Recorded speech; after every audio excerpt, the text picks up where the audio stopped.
Ning Farabello, good morning. Joel, kinakalampag ni Senator Franklin Drilon ang DNR para maging mas masigasig sa pagpapatanim ng mga puno sa ilalim ito ng National Greening Program. Kasunod ito ng report buhat sa DNR na sa nakalipas na 2 taon, ang bilang ng mga puno na naipatatanim ay wala pang 10% ng target ng Pinoy administration na 1.5 billion trees mula taong 2010 hanggang 2016.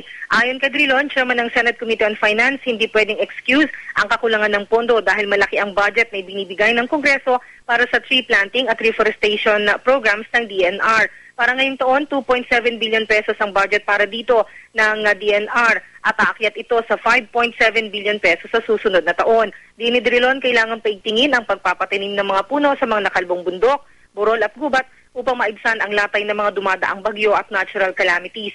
Sa pagharap sa Senado, sinabi ni DNR Secretary Ramon Paje na 1.5 milyon na hektare ng lupain ang target ng pamahalaan na mapataniman ng 1.5 billion trees hanggang sa taong 2016. Mula noong 2011 hanggang ngayong taon, nakapagpatanim ang DNR ng 71 milyon na seedlings ng puno na may ibang species at ito ay sa 140,000 hektarya ng lupain. Ang inyong kapuso, Nim Farabello. Nagulat sa Super Balita sa Umaga, Nationwide.